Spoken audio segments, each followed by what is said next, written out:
Bismillahirrahmanirrahim. Assalamu alaikum. A lot has happened from the time we last met. There has been the heroic act of the female in India raising her voice against the mob.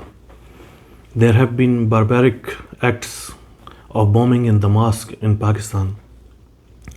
There have been condemnable acts of violence against innocents, especially against religious innocents, especially in India. There have been a lot of developments on international level also. Russia attacking Ukraine and how the world is divided over this attack. Now the things happen, they can be good, they can be bad, they can have different effect. But why actually everything happens? Let me tell you something from my own personal experience.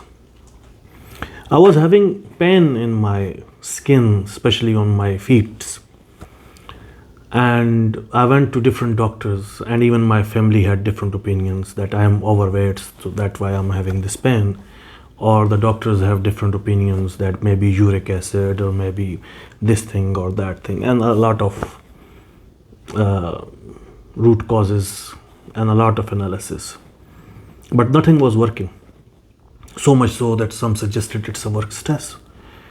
At the end, by chance, a test was taken for the deficiency of vitamins and turned out that I have a lack of vitamin B12. And after taking the vitamin B12, though it's not the full thing, but that pain stopped. That irritation stopped. So though everything could have been caused and there could have been elements in that cause, but at the end it was a tiny vitamin B12 which was exactly the cause. And it was creating all the issues, while the other things were just making the issue more or less. So this gives us a very important thing to think about. Whatever happens and whatever we think the reasons are, we always have to go down and go to the root cause. That what is exactly the root cause of what is happening around you, with you, and everywhere.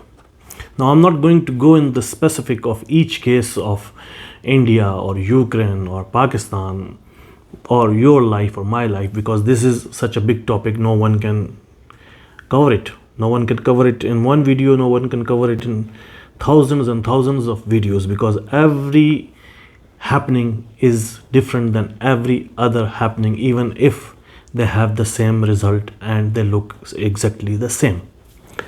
But I will try to provoke your mind toward the root causes of some things as a group.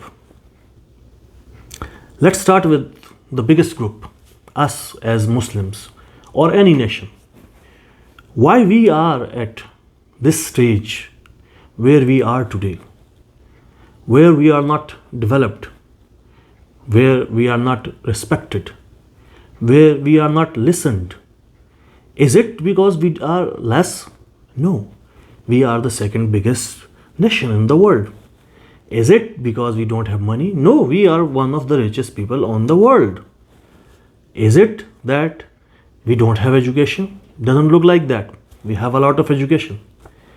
Then what is lacking here? Is there something lacking here? We are spread around the world and we have our own countries, and yet we are not able to do what a smaller nation would be able to achieve. So what can be the root cause? Well, it's not up to me to say, but it's very simple. Maybe we are away from our roots. That's the root cause. Now let's take a personal life, not my personal life or your personal life, just a personal life. Why someone is happy and why someone is sad? Is happiness and sadness something you can control or something you can have influence on? Well, from my personal experience, I think yes. There are things which you can ignore or you can bear and you will be happy, be it in your married life and be it in your work life. And there are some things which you have to hit head on. and you will be happy. So, most of the time, when we think of ourselves as happy due to others, it's actually due to us. Us not taking the right actions, us not going to the root cause of our that condition, that why we are not happy. Because normally it's a small thing in us which is making us not happy. So we have to go to that root cause. Now let's take examples of a country, not any specific country, but of a country. Generally, nowadays, anyone will talk about country not being developed, corruption. Yeah, one of the biggest cause of troubles in any country. And most of the undeveloped countries are corrupt. So it looked like naturally, oh, the corruption is the cause of the everything. But is it? That's just the symptom. Corruption is just the symptom. The cause is something else. We have to see why other countries are not corrupt. Because they are developed due to developed institutions. You stop corruption by developing your institutes. You stop corruption by developing your nation. You stop corruption by giving the people the rights they deserve. You stop corruption by empowering the people. You can go against the corruption, but it's just like going against the mosquitoes. Kill them and they will come again because you have not killed the source from where the mosquitoes are coming. So, always we say go back to the root cause and kill the root cause.